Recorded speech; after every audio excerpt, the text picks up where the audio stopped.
pas mis trop.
Anyone interesting? Anyone?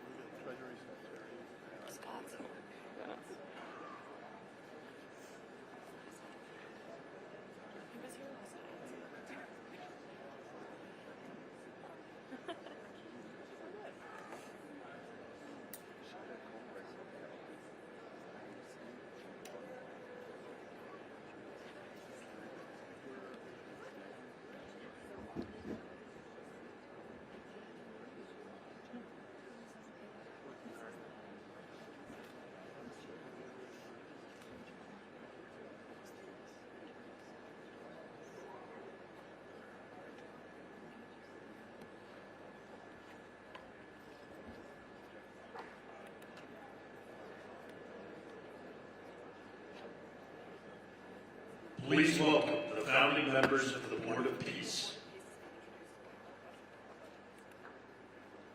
The Minister of the Prime Minister's Court of the Kingdom of Bahrain.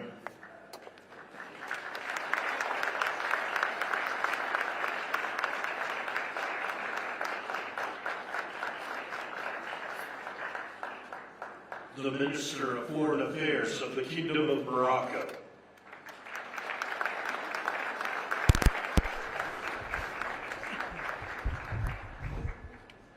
The President of the Argentine Republic.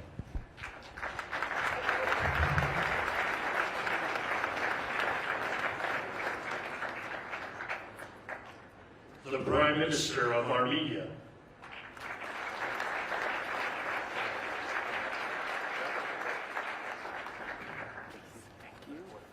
The President of the Republic of Azerbaijan.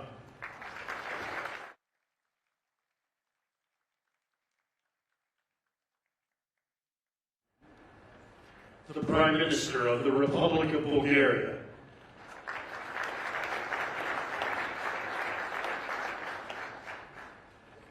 the Prime Minister of Hungary,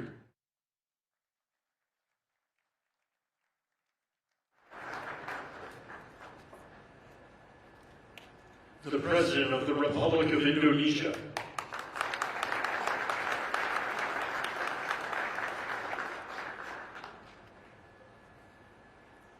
the Deputy Prime Minister and Minister of Foreign Affairs and expatriates of the Hashemite Kingdom of Jordan, the President of the Republic of Kazakhstan,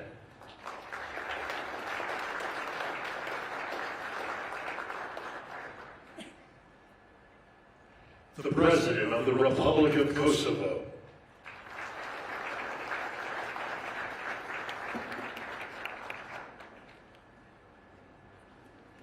the Prime Minister of the Islamic Republic of Pakistan,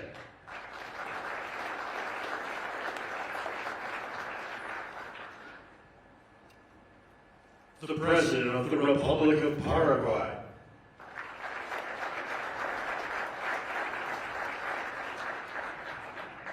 the Prime Minister and Minister of Foreign Affairs of the State of Qatar,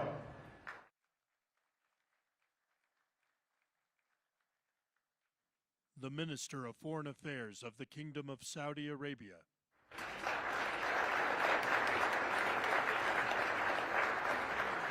the Minister of Foreign Affairs of the Republic of Turkey,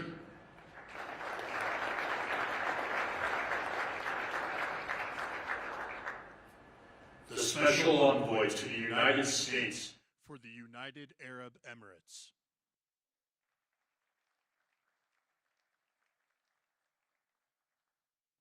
the President of the Republic of Uzbekistan,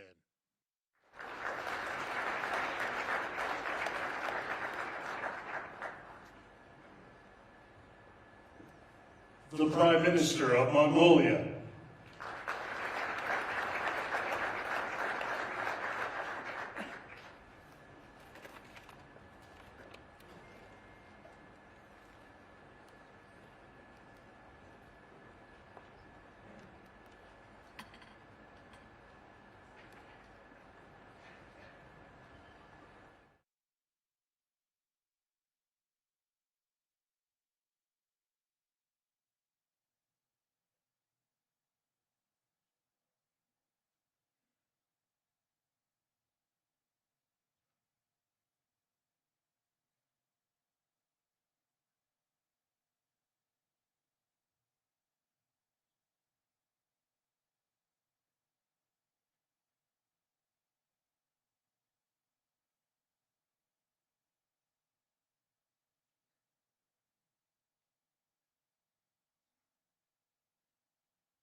please welcome the Chairman of the Board of Peace, the President of the United States of America, Donald J. Trump.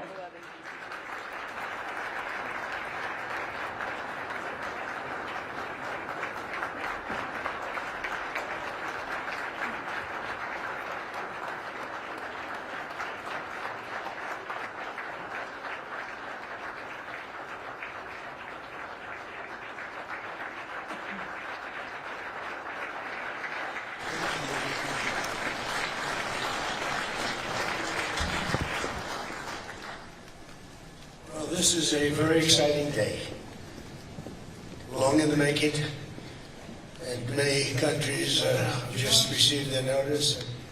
Everybody wants to be a part of it, and we'll work with many others, including the United Nations. But I want to thank you all for being here. Yesterday we had an incredibly successful visit with many of the world's top business leaders, the best, the biggest, most successful, and foreign heads of state, and now we have one of the most important meetings of all, the official formation of what is known as the Board of Peace. I want to thank Secretary of State Marco Rubio, Special Envoy Steve Witkoff, and Jared Kushner, and their extraordinary work. I mean, they've done an amazing job. We have peace in the Middle East. Nobody thought that was possible. We've settled 8 wars, and I believe another one's coming pretty soon. You know what that is? The one that I thought was going to be an easy one has turned out to be probably the most difficult.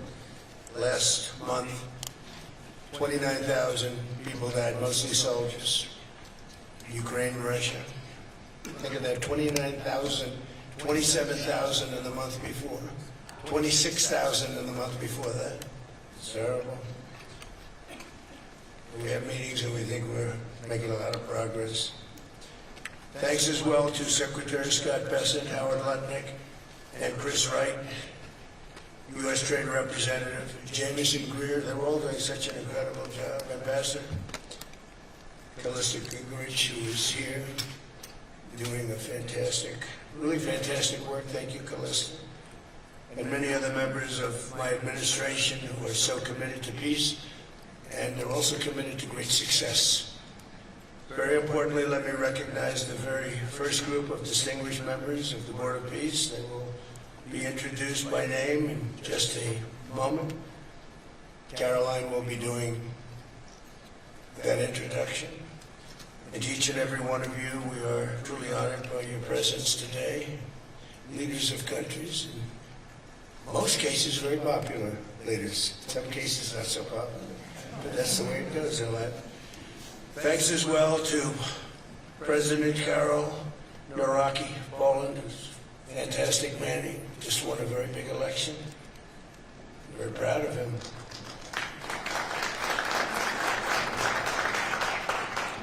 Amazing. Along with former Prime Minister of the United Kingdom, Tony Blair. Thank you, Tony, for being here. We appreciate it. And members of the Board of Peace Executive Board, great group. This week marks the 1-year anniversary of my second inauguration as president.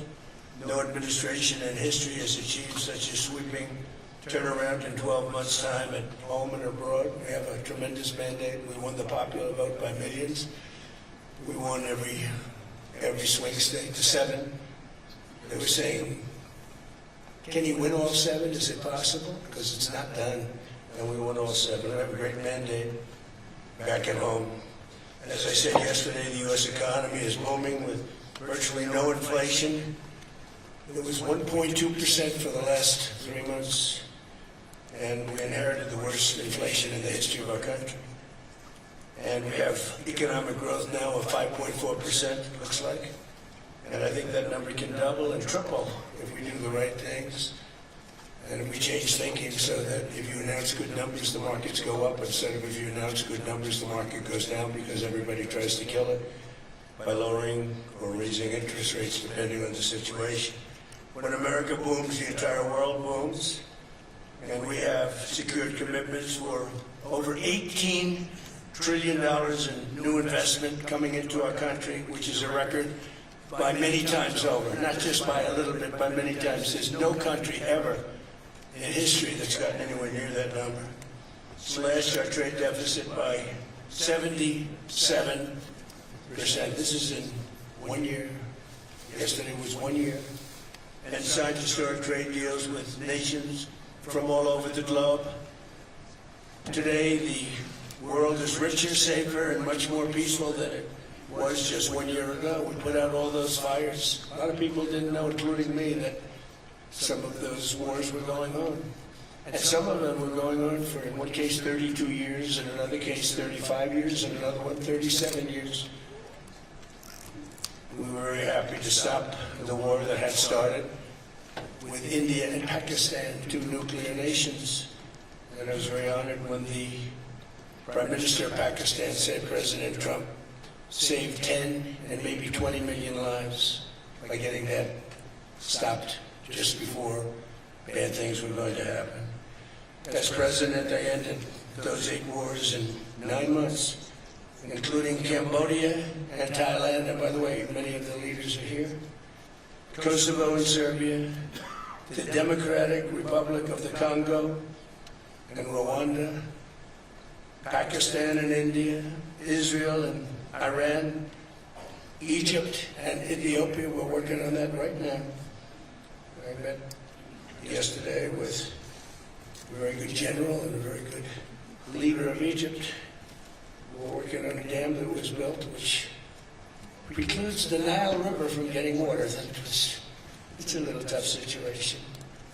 But we'll get that settled. I really had it just about settled in my first term, and then we had a rigged election. It took me out of commission for a little while, but here I am back. We'll get it settled.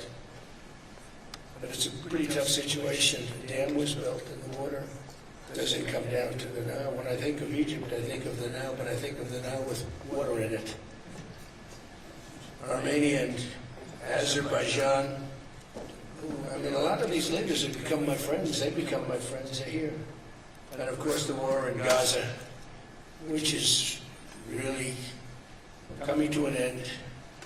We have little fires that we'll put out, but they're little. They were giant, massive fires, and now they're down to little fires, and we can put them out very easily. We have 59 countries that are involved in peace in the Middle East. Many of them not in the Middle East, they're near the Middle East. They're not in the Middle East.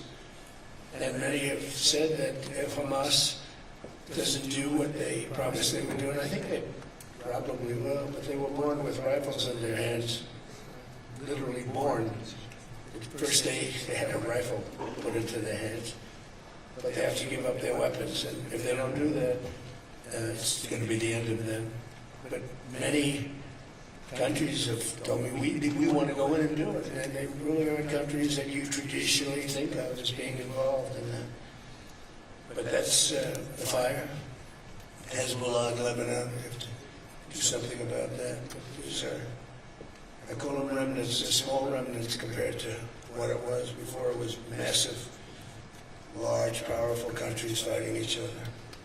In another great victory for the ultimate goal of peace in June, we obliterated Iran's nuclear enrichment capacity with Operation, we call it Operation Midnight Hammer. And it was midnight, it was dark, no moon, and every single one of those bombs from the B-2 bombers hit the air shafts and went deep into the earth and totally obliterated everything that they were doing. They were 2 months away from having a nuclear weapon. We can't let that happen.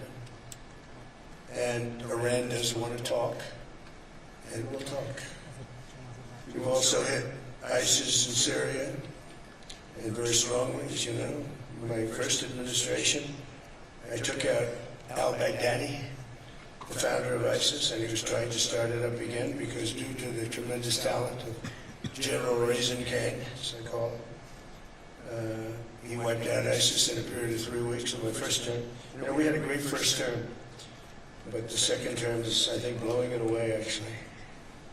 But we took out ISIS, and we had, it was gone, but during the Biden administration, it formed again a little bit. We hit it very hard in Syria. And Syria, by the way, I spoke with the president, is making a lot of progress, tremendous progress, actually. We're very happy about that. We took off all sanctions, which gives them a chance to breathe. And he is working very, very hard, and I think he's going to put it all together. So many things are happening, many good things. Threats to Europe and America, and the Middle East, and other places are really calming down. It's a lot different than it was just 1 year ago. Just 1 year ago, the world was actually on fire. A lot of people didn't know it. And in Nigeria, we're annihilating terrorists who are killing Christians. We've hit them very hard. We've killed thousands and thousands of Christians. What's that all about? Much of this unprecedented success is possible because I rebuilt our military in my first term, and now we're making it even stronger. We have a budget of over $1 trillion this year, and next year we're going to $1.5 trillion. Our country's never done better economically. We're taking in numbers that we've never taken in, not only the fact that the investment is at 18 trillion plus, but our jobs numbers, everything is, I think, maybe better than ever before. I think you're going to see a lot of you are investing in our country. I think you're going to be extremely happy with your investments. I think you'll see numbers like you haven't seen before. I also secured commitments from virtually all NATO allies to increase their defense spending. to 5% of GDP. Everybody but Spain. I don't know what's happening with Spain. Why would they not do that? They want a free ride, I guess. Every country but Spain increased to 5%. I don't know why. I'm going to have to talk to Spain. With America's renewed attention to security of the Western Hemisphere, I've stopped the invasion on our southern border and designated the drug cartels as foreign terrorist organizations. And you probably saw that we've virtually stopped almost 100% all drugs coming in by water. Now we're going to stop them on land. The land is easy. The water is tough. But that's down now. I heard it just last night. It was 97, now it's 98.1%. And we're trying to figure out who are the 2% that are willing to get into those boats. I don't think they watch television or the news. But we've taken out almost 100% of all of the drugs coming into the United States by water. Now we'll, I think, very easily stop them on land. That's the easy part. We wanted to wait until the other was taken care of. And earlier this month, thanks to the unrivaled skill, power, and might of the U.S. military, we're the most powerful military in the world by far. We captured the outlaw dictator Nicolás Maduro, and the people of Venezuela are very happy about it. And we're having great relationships with the new leaders of Venezuela. The relationships have been good. We're opening up the country to our giant oil companies, and it's going very well. We've already taken out, think of this, 50 million barrels of oil. And a lot of that's going to go back to Venezuela, and they'll do more income with us in a short period of time than they did in years. Because as much oil as they have, and they have a lot, just about the most. After us, there's a couple of countries that are in that category, but we have the most, actually. And they're second between Venezuela and us. We have 62% of the world's oil, but they have very little production, so they'll have a lot of production. All the oil companies, we had meetings, you probably saw, all the oil companies want to go in, they want to go in immediately. They're already touring the sites. But our military was amazing. That strike was amazing. We had a second wave coming. We didn't need it. They said, no second wave. We don't want a second wave. The first wave was enough. And then, of course, we're working to end the horrible killing in Ukraine, a war that should never have happened and would have never happened if I were president. That was not going to happen. I used to speak to Vladimir Putin about Ukraine, and it was the apple of his eye, but he would never have ever done so bad thing. You can't do that, Vladimir. As part of this historic record of major peace initiatives, today we're announcing more details regarding the Board of Peace, so important. This board has the chance to be one of the most consequential bodies ever created, and it's my enormous honor to serve as its chairman. I was very honored when they asked me to do it. We had an idea to do it, and then they came and they said, you be the chairman. And but I take it very seriously. We have a great group of people, and incredible young people that are leading it from within.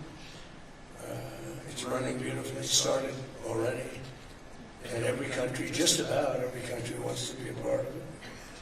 And we just sent out the letters a couple of days ago. These are just the countries that are here. They happen to be in Davos. So we said, we'd be honored if you wanted to join us up on the stage.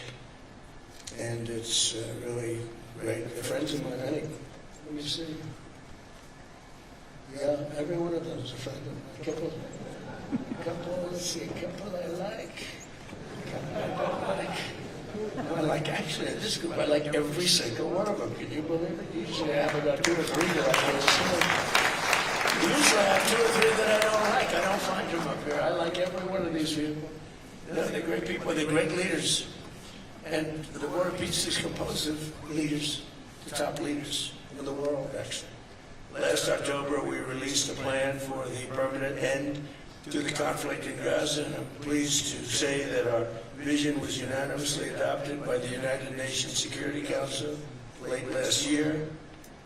Under phase 1 of this plan, we have painstakingly maintained that Gaza, and we're going to have it very strongly. That's what we have.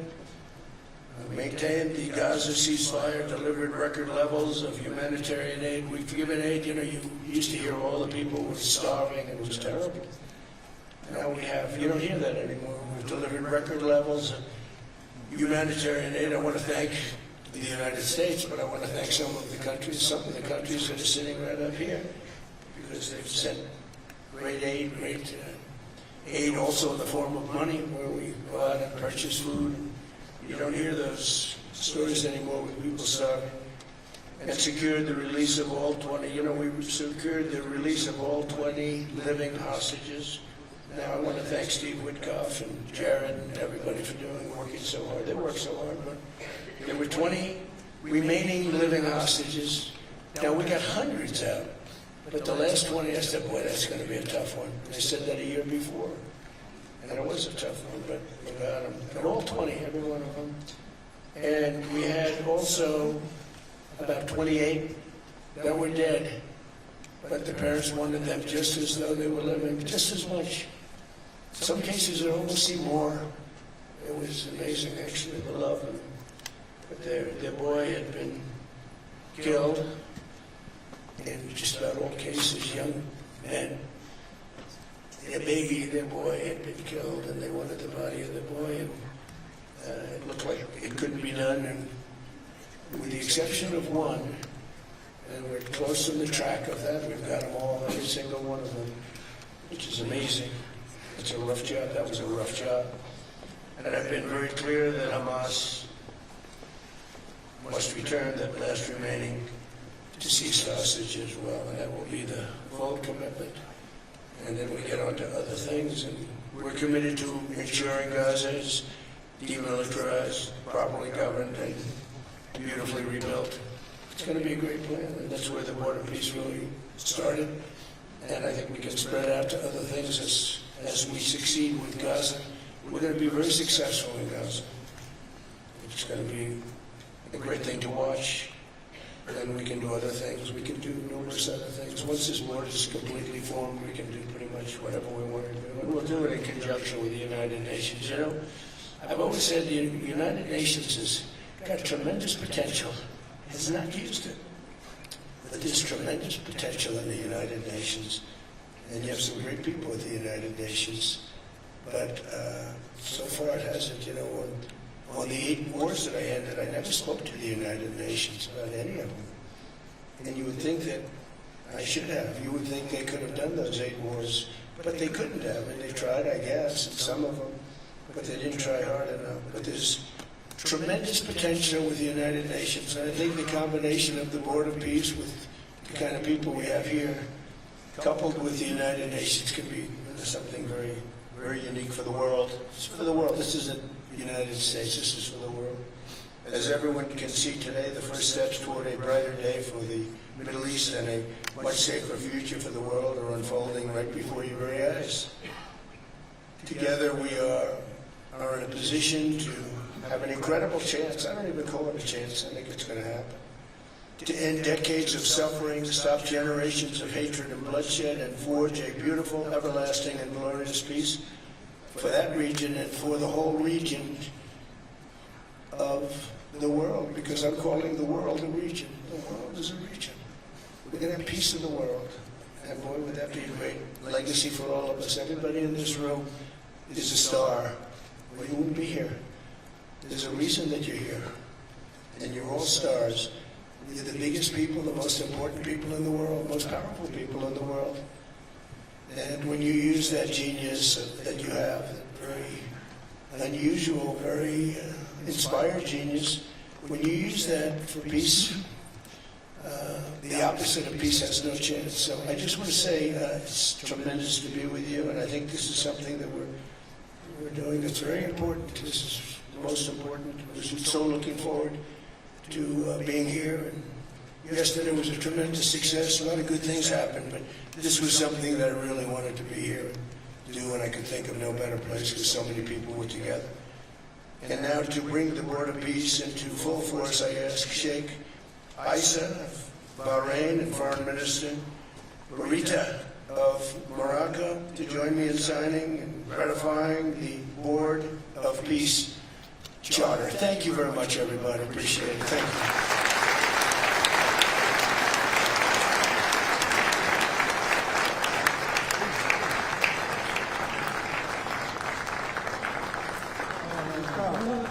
Sit.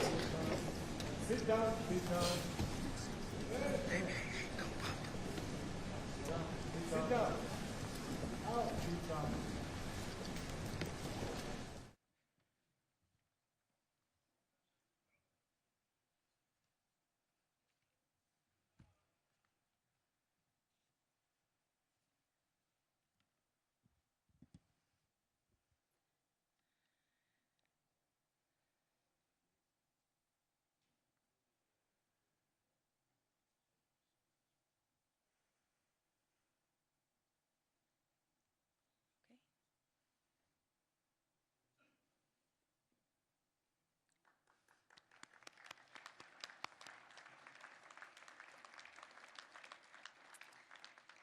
Congratulations, President Trump.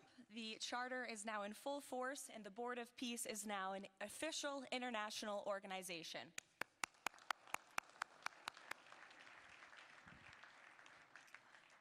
We will now continue the signing ceremonies, beginning with the President of Argentina and the Prime Minister of Armenia.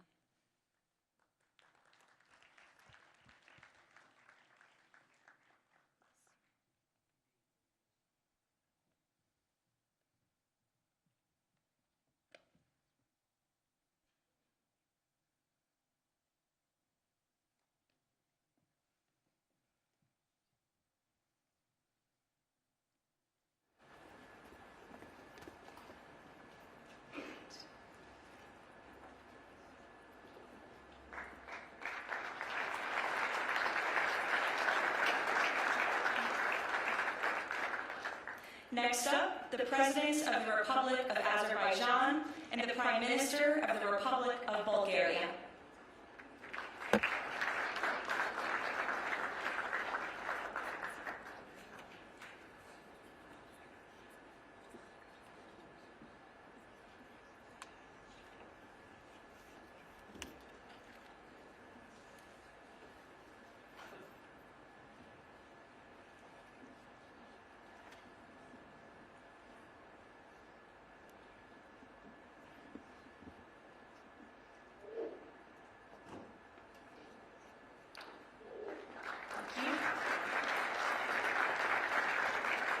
Next, the Prime Minister of Hungary and the President of the Republic of Indonesia.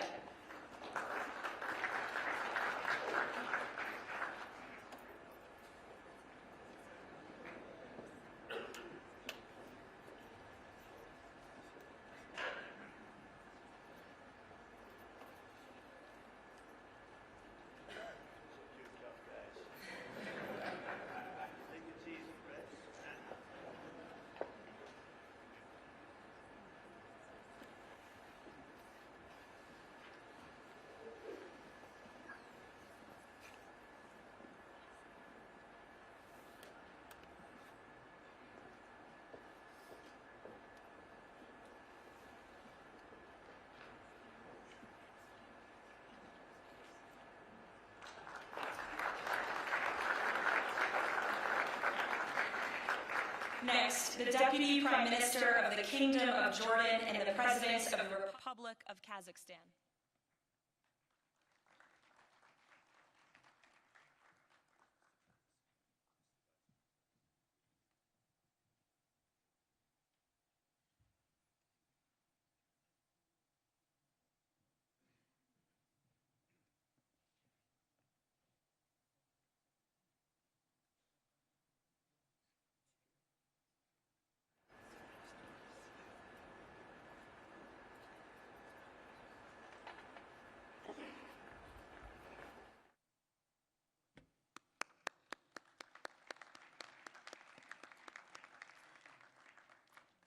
Next, the President of the Republic of Kosovo and the Prime Minister of the Islamic Republic of Pakistan.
That's it.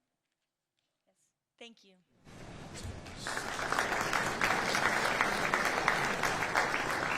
Next, the President of the Republic of Paraguay and the Prime Minister of the State of Qatar.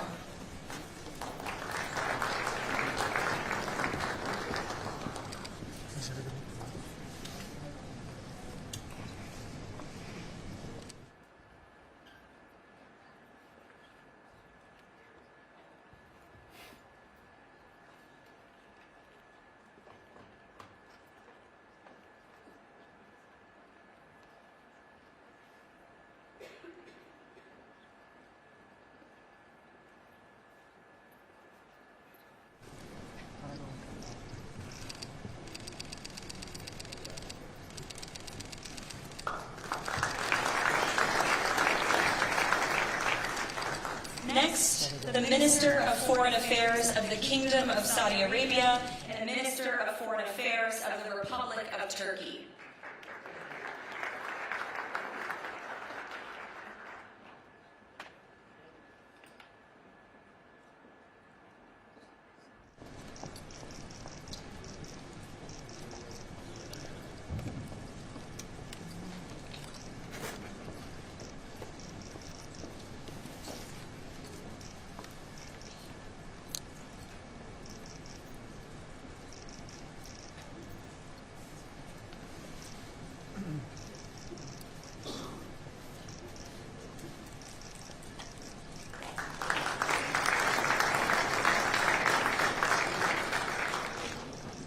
Next, the Chairman of the Executive Authority Affairs of the UAE and the President of the Republic of Uzbekistan.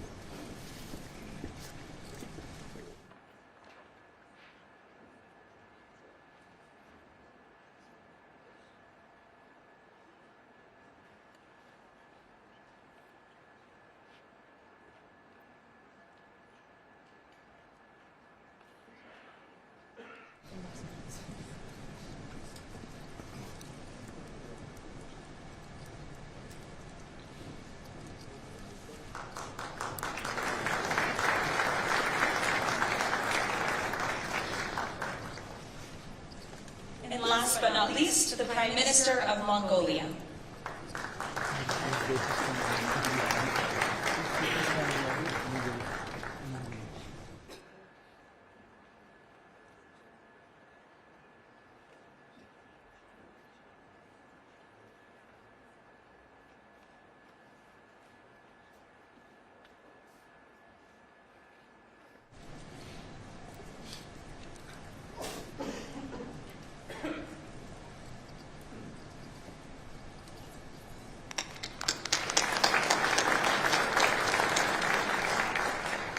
Congratulations, everyone. This concludes the signing ceremony. If President Trump and all of the Board of Peace members could please join the President around the table. The President is now going to sign the inaugural resolution that will resolve the Board of Peace's Gaza mandate per the United Nations Security Council Resolution 2803.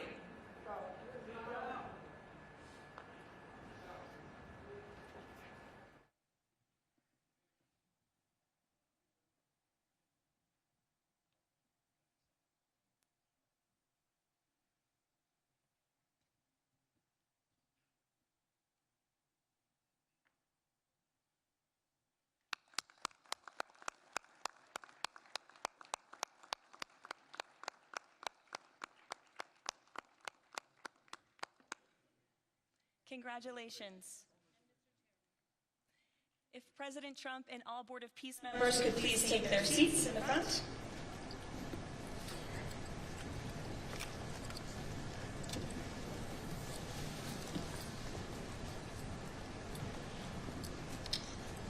Now it is my honor to introduce the United States Secretary of State Marco Rubio, who will will speak about President Trump and his accomplishments. Without further ado, Secretary Rubio.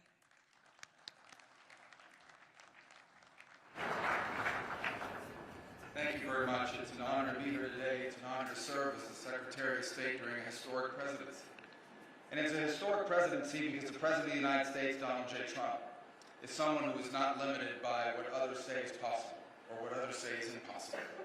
He's not limited by some of the things that have happened in the past, and he's willing to talk to or engage with anyone in the interest of peace, always putting the American people and our national security first, but understanding that in the world that we share with so many others, peace is paramount to all of us. We are here today because of President Trump's vision. If we go back just a few months ago, people thought what was happening in Gaza was impossible to solve.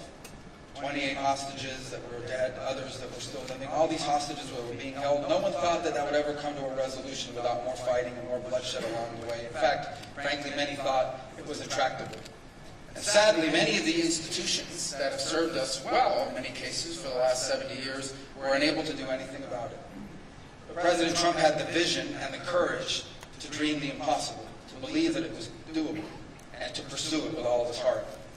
And he was in that capacity assisted by an extraordinary team, and I think both Jared and Steve deserve a tremendous amount of credit. Jared Kushner and Steve Witkoff for all the work they've done. And all of our partners here today. And now we have this board of peace, who I believe's possibilities are endless.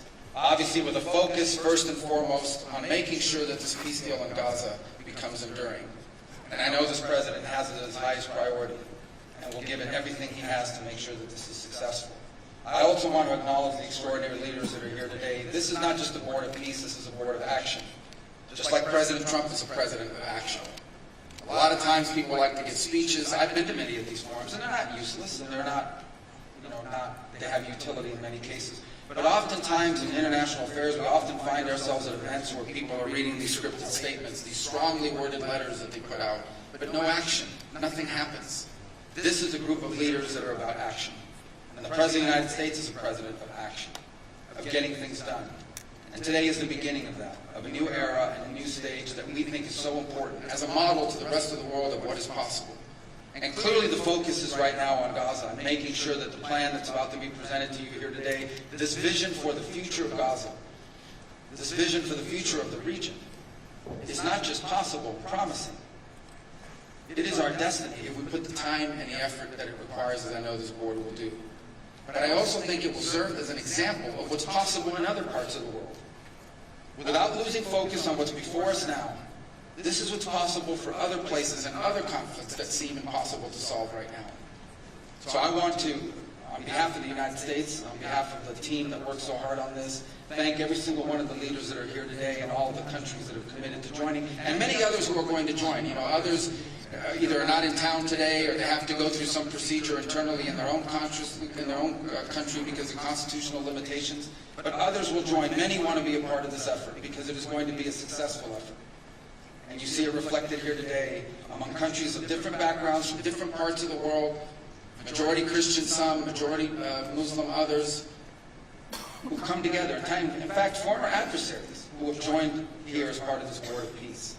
And all was possible, and I want to acknowledge this again, because of the vision and the drive of the President of the United States. So thank you all for joining us here today. We appreciate it very much.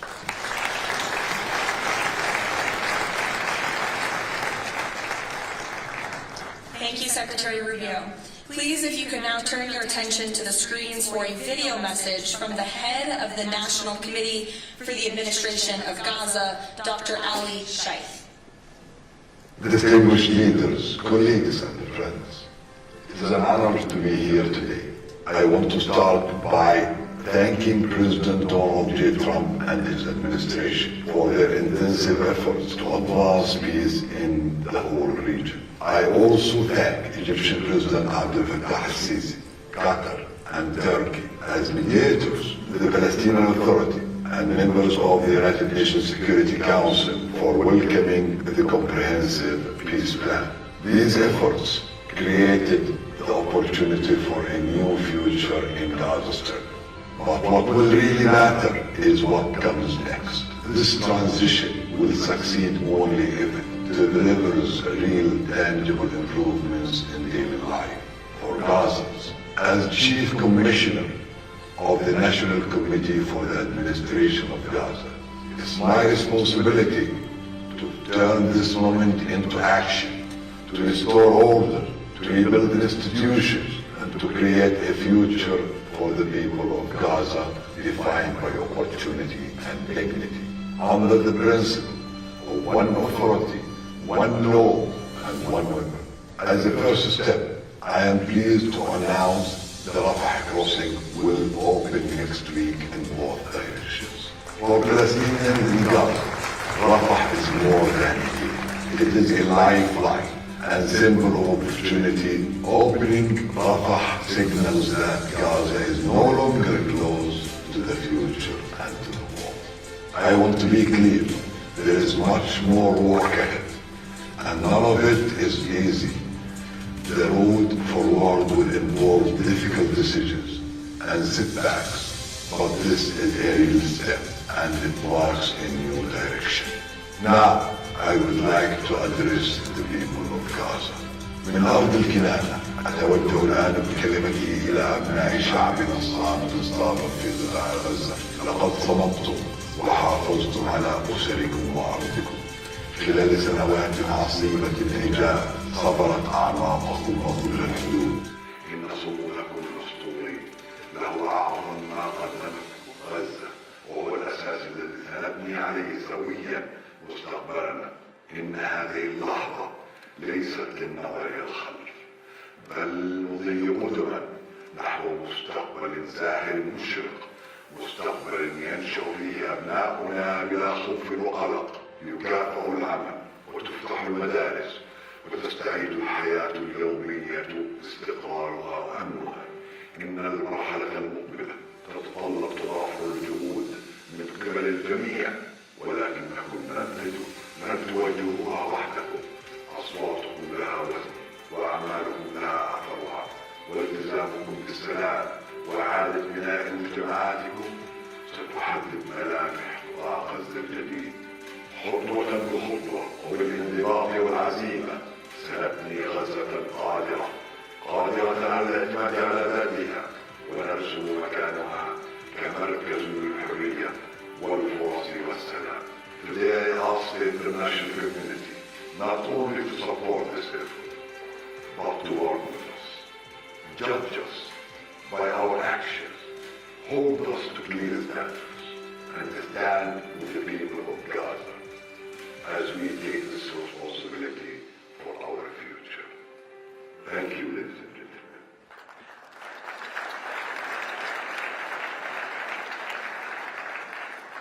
I now would like to welcome to the podium U.S. Special Envoy Steve Witkoff and Jared Kushner.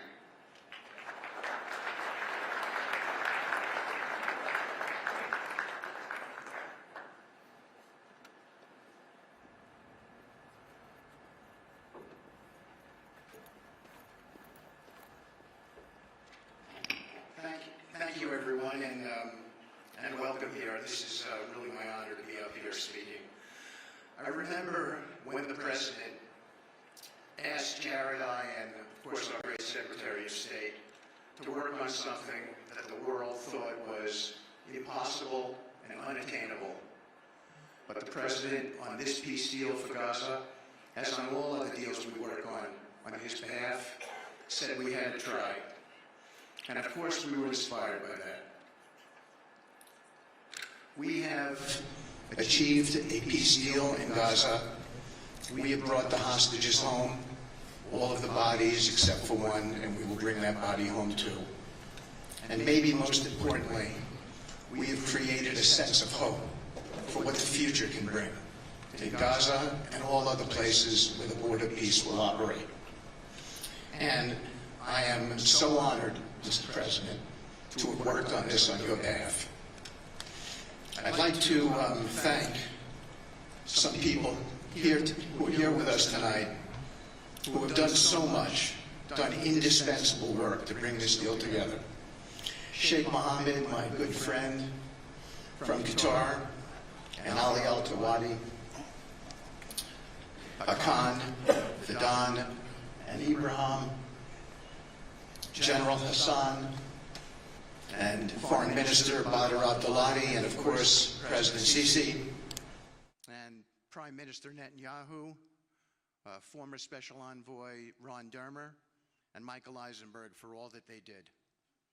I would also like to thank our core working group and members of the Board of Peace who have been working nonstop on behalf of this incredible, noble effort, around the clock for months on end, sacrificing time with their families and their own personal lives because they believe in the mission and the vision that the President has set out for us. I'd also like to thank, those people include Tony Blair, Yakir Gabay, Josh Grunbaum, Ariel Lightstone, Laurent Tonkman, Admiral Cooper, General Frank, and I probably have forgotten some along the way. And then perhaps most importantly, I want to thank our administration. We have an incredible team. It's amazing to work for this administration. I think you see the results that we get on behalf of the President because he inspires us so much. So I'd like to thank the Vice President of the United States, J.D. Vance, for all of his help and guidance, our Treasury Secretary, of course, the Secretary of State, who we work hand in glove with, and a special thanks to our Chief of Staff, Susie Wiles, who is always available to us for consultation, for steering, and for all else that she does. Thank you.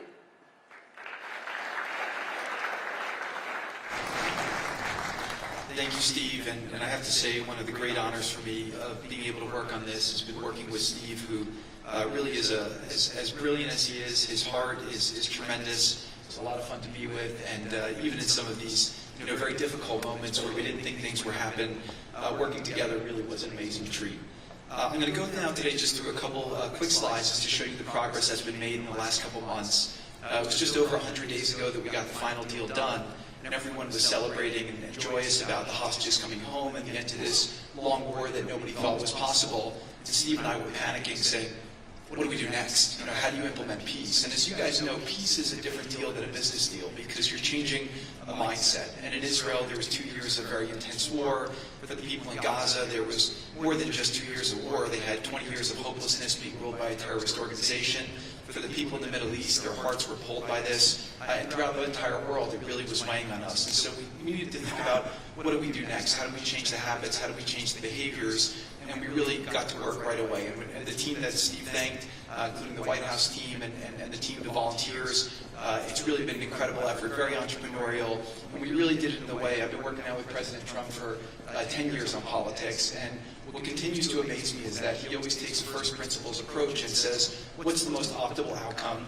Aim for that. Whereas politicians are always focused on the downside or what could go wrong or how to make it a little bit better. He always says, aim for the best possible and do your best to get there. If everyone thinks it's impossible, that's even more reason why you should aim for it. And so really thank you for the leadership and the inspiration for doing this. And I think you'll see today we've achieved more than thought was possible, and our ambition is still to go for something, I think, better than most people think is possible as well. So let's see if these things work. They never usually work. Good. So quickly, I'll go through this 2-year war, 90,000 tons of munitions, there's over 60 million tons of rubble there, and tens of thousands of fatalities. Through the ceasefire, we were able to get to the 20-point plan, ceasefire, release of hostages. Getting the UN resolution passed was a huge, huge effort. Really thanks to Mike Waltz and the whole team there. They did an incredible job. And we then, with the help of the UN, we've worked very, very well with them. This is why you need a new organization like the Board of Peace to work with the UN. I want to thank Tom Fletcher. Did an incredible job of really getting it going. We've done historic humanitarian aid. Going forward, number one thing is going to be security. Obviously, we've been working very closely with the Israelis to figure out a way through de-escalation. And the next phase is working with Hamas on demilitarization, which I'll talk about in a second. But without security, nobody's going to make investments. Nobody's going to come, build there. We need investments in order to start giving jobs. We want to take these people. 85% of the aid of Gaza, 85% of the GDP of Gaza has been aid for a long time. That's not sustainable. It doesn't give these people dignity. It doesn't give them hope. And so we want to use free market economy principles. A lot of what President Trump spoke about that he's doing in America, we want to bring the same mindset, the same approach to a place like Gaza to give these people the ability to thrive and have a good life. So on the aid, I mentioned the UN. So now people are talking about famine. 100% of the food needs are met, and that's been overabundance. The cost of goods have gone down tremendously. Over 55,000 trucks have gone in, and over 1.4 million pounds. So it's been the largest humanitarian effort done into a war zone that anyone's been able to tell us about. It's been a great joint effort that everyone's been able to do, and so it's a great thing. We all just heard from Ali. We have been so impressed. Steve and I were speaking to him and the entire committee. Such bravery of these people to step up. And we've worked with the Palestinian Authority, who's been helping us as well. But this committee is the first time it's a technocratic, apolitical committee. I really want to thank the Arab partners for helping us select the right people to do this, and we just need to believe in them and support them. I put this up here. It's probably a little too small for me to read, but this is really important. You saw the mission statement. So Hamas's mission statement was, we need to destroy the state of Israel. That has not worked well for the people, as we've seen. Their mission statement is, we are committed to establishing security, restoring the essential services that form the bedrock of human dignity, such electricity, water, healthcare, and education, as well as cultivating a society rooted in peace, democracy, and justice, operating with the highest standards of integrity, transparency. So these are the basic things. Their goal is to have peace and to help their people, which is an obvious mission statement for a government, but actually fairly novel for Gaza. So we did a master plan. We brought in, I think, Karoline, who's one of the most successful real estate developers and brilliant people I know. He's volunteered to do this not-for-profit, really because of his heart. He wants to do this.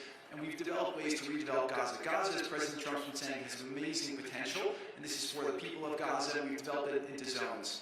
In the beginning, we were toying with the idea of saying, let's build a free zone, and then we have a Hamas zone. And then we said, you know what, let's just plan for catastrophic success. Hamas signed a deal to demilitarize. That is what we are going to enforce. People ask us what our plan B is. We do not have a plan B.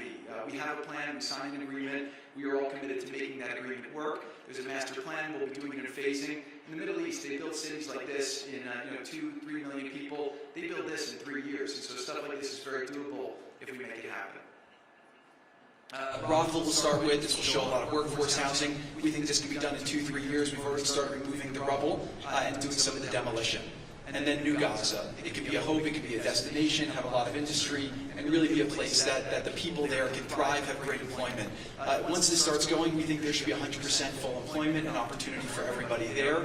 And we have a lot of data on what can be, but we think that this really gives the Gazan people an opportunity to live their aspirations. But it all starts with security, and it all starts with governance. Finally, I'll just say on the Board of Peace, which is that all the lessons we're doing is we're basically studying the best practices from all over the world, and we're watching who does education the best, who does healthcare delivery the best. All these things it's not secret IP. All this is IP that the Board of Peace is going to make public, and we want to encourage all the countries to be able to follow these best practices. A lot of the things that President Trump is doing in America, if they're working, we should all be copying them. If we find what's working in other countries, we should be copying them too. And so what the Board of Peace will have the ability to do if we're successful with Gaza is really show how do you do peace implementation, which is something that when we got this deal done, we didn't really find too much expertise or know-how on how to do it. So as we're creating this system, hopefully it's something that we can just document these learnings and make them available to all else who want to use them in the future. So demilitarization, this is something we're starting now. We have a new government in Gaza. This government will be working with Hamas on the demilitarization to really take the principles that were agreed to in the document to the next phase, and hopefully that will be successful. Without that, we can't rebuild. So if Hamas does not demilitarize, that will be what holds back Gaza and the people of Gaza from achieving their aspiration, and that's very important. So the next 100 days, we're going to continue to just be heads down and focused on making sure this is implemented. We continue to be focused on humanitarian aid, humanitarian shelter, but then creating the conditions to move forward. So thank you. Final point I'll just make is this is really only possible because of the work of so many people and President Trump's great leadership. But a lot of you have been asking how can we help? So the countries have all been incredibly generous. We'll be doing the first conference where we'll announce a lot of the contributions that will be made in a couple of weeks in Washington. From the private sector, there'll be amazing investment opportunities. I know it's a little risky to be investing in a place like this, but we need you to come, take faith, invest in the people, try to be a part of it. And then finally, I'll just talk to people on the media and on the social media, which is this deal only happened because we worked with Israel, we worked with Turkey, we worked with Qatar, we worked with Saudi, we worked with Egypt. I mean, everyone worked together. We worked with UAE. We all worked together to make this happen. I see a lot of people trying to escalate, criticizing Israel or Israelis criticizing Turkey or Qatar. Just calm down for 30 days. I think that the war's over. Let's do our best to try working together. Our goal here is peace between Israel and the Palestinian people. Everyone wants to live peacefully. Everyone wants to live with dignity. Let's put our efforts towards promoting those who are doing the work to build this up, like Ali and his committee. Let's focus on the positive stories, and let's just calm down, turn a new chapter, and if we believe that peace is possible, then peace really can be possible. So we're going to continue to work every day. We need all of your help to do it. And again, I just really want to thank President Trump for his leadership in doing this. This would not have been possible without your commitment to this. Everyone thought it was impossible to end this war. You never gave up. You never stopped. Every time there was a setback, you told us to try harder. You gave us different ideas. And we've made several impossible things happen just in Gaza to date, and there's no reason why we shouldn't be able to make even more impossible things happen. So really thank you for your amazing leadership.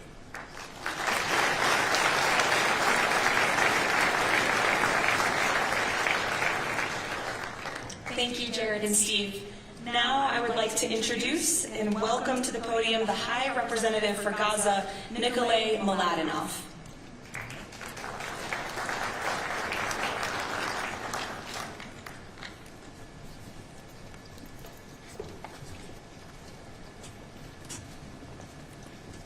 Mr. President, it's a great honor and a massive responsibility for me, for my team, for all of us to be here with you to begin this journey. Who would have thought 2 years ago that we will be sitting here with this group of countries, with this leadership, giving the people of Gaza a new chance? Who would have thought that last Friday I would be sitting, Mr. President, in Cairo with an amazing group of Palestinian technocrats, people who you don't see on the news, people who are not media personalities, but who are experts, who are committed to giving their people a chance in life. And this is what this is all about. For too long, Gazans, Palestinians, and Israelis have lived with conflict, with death, with destruction. Now, the page turns. And whether the page turns successfully really depends on all of us. We have the ingredients for it. We have the leadership of the United States and President Trump. We have a great group of countries joining the Board of Peace, and more to come. We have a fantastic Palestinian team on the ground, and we must make it work. Our partnerships are there, our plans are in place, and we need your support.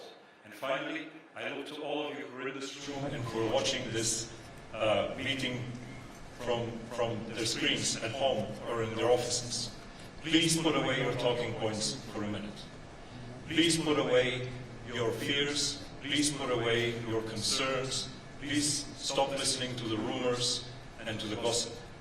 Focus on what we have to do today.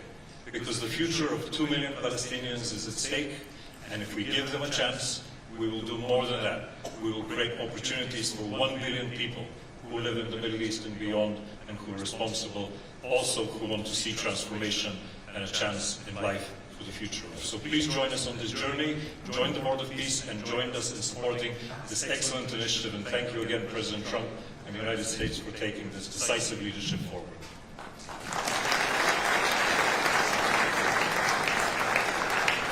Thank you. President Trump, would you like to make some concluding remarks?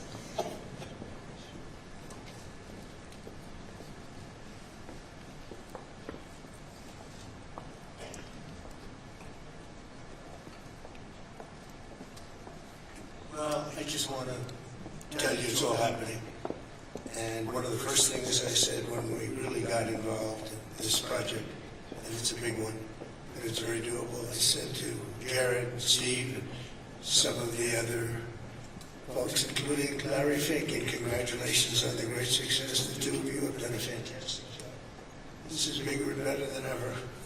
You usurped some of your time for a very important reason, and you understand that better than anybody, and we appreciate that you're here very much. Thank you both very much. But I said that, this is a great location. It all begins, I'm a real estate person at heart, and it's all about location. And I said, look at this location on the sea. Look at this beautiful piece of property, what it could be for so many people. It'll be so great.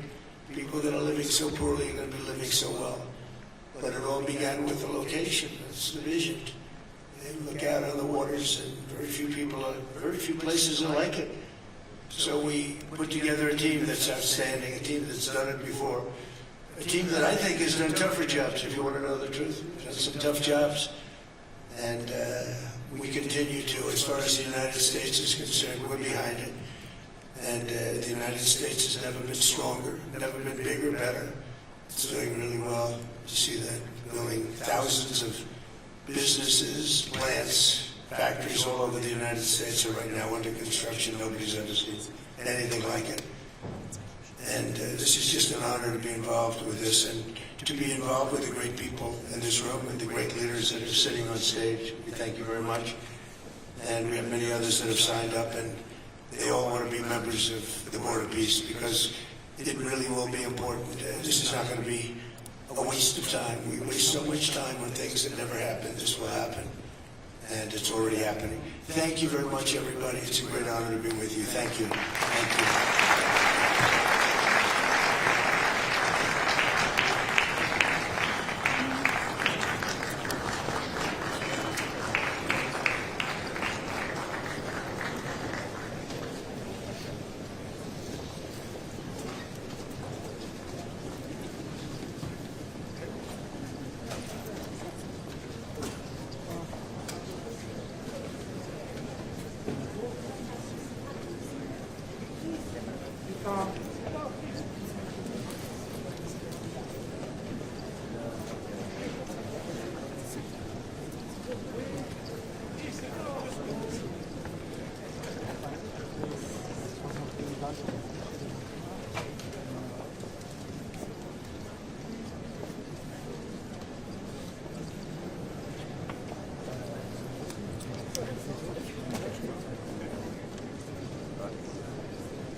Yep.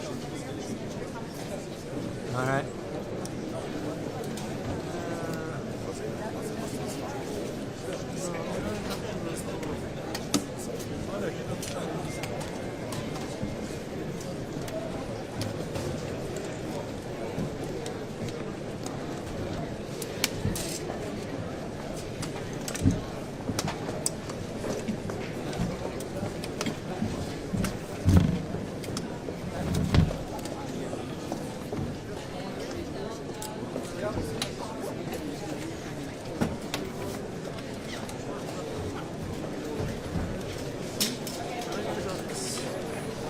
Try and get up.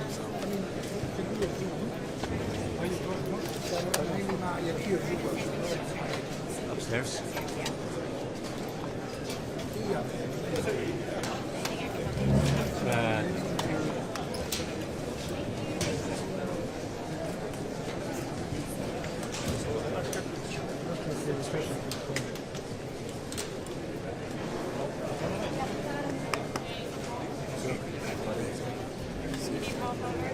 No, I'm good. Battery? Battery? Have one you can use. Okay, I will let you know. It's back in the...